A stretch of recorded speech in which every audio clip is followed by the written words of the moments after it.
Hi, I'm Chris Barton. I'm the Chief Software Architect for ComputerTalk Technology. We're a Gold Communications ISV in Toronto, Canada, and what I'm going to show you is our ICE Contact Center for Lync product. ICE is a UCMA-based contact center that integrates directly into a customer's Lync topology, or we also offer as a cloud service with our own hosted Lync service or with other service providers' hosted Lync offerings. We've been in the contact center business for about 25 years now, and the ICE platform scales from 2 to up about 600 agents quite readily, and the sweet spot for that's around between about 30 and 200 is where we tend to see most of our business. So I'm going to jump straight into the demo now. So what I'm going to show you now, I'm going to focus on our IM solution. What I'm going to, everything I'm going to show you today on IM is applicable to both voice and email as well. We treat all contact modalities as equal citizens within the contact center.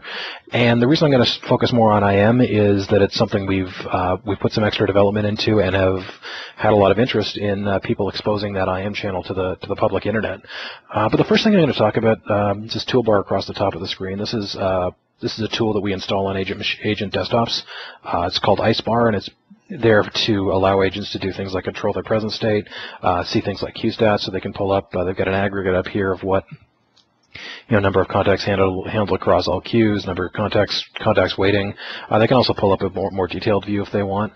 And basically, what we've done is we've decoupled the agent control and the media. So we've got any media connections are handled through the Lync client. So you can see here I've got my Lync client, but the presence from that from the contact center and the Lync and Lync is synchronized with each other.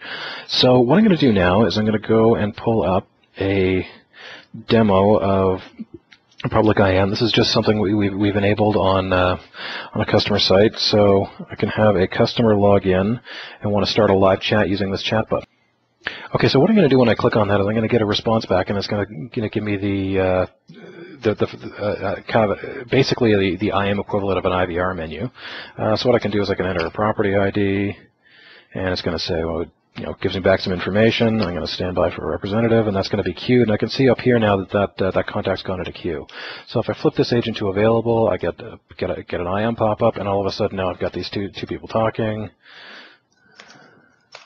And actually what you didn't see is this piece here, that as soon as the IM went to the agent, I also got a pop-up that said, here's the property they're interested in. The property ID matches the information. It automatically pops that URL. It's a scriptable feature that on the client side that we can pop just about anything. So we do SharePoint, Dynamics CRM, any third-party integrations like that to be able to get information from your IVR into the agent.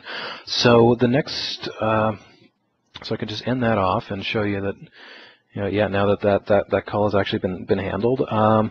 Something else you might want to do. So within a contact center, you'd also want to do some real-time monitoring. So we have a Silverlight-based monitoring tool that lets you take a look at things like, take a look at all your queues. I can drill into a queue and look at the stats on that. I can see I've got a user logged in. I've got users over here that are logged off the system, so if I want to log them on, I can do that. I can go through and drill into a user. I can look at, say my admin account. I've got a high-level view of what's going on here, and then I'm able to drill in to get more detailed information as I need it.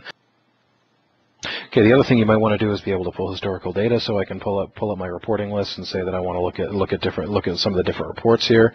And then if I actually run one of those, I get something that looks like this to give me detailed stats on historical performance, so I can be able to plan staffing levels, look at your SLAs and so on and so forth. And then finally, the last thing I want to show you here is our actual call flow designer. This is an example of how we actually configure the system. So this is where you're going to configure users, queues, teams, skills for routing. And what I can do in here is I can actually handle voice calls, IMs, and emails within the same tool. So you can see here I could define an endpoint for a voice call. And this is just a drag and drop. So yeah, if I pull up this call flow, what I can see is that I've got something that's a fairly simple flow chart. You know, I've got a wait for incoming voice call. It's doing some work here, speaking a message. This is all using text to speech or recorded prompts.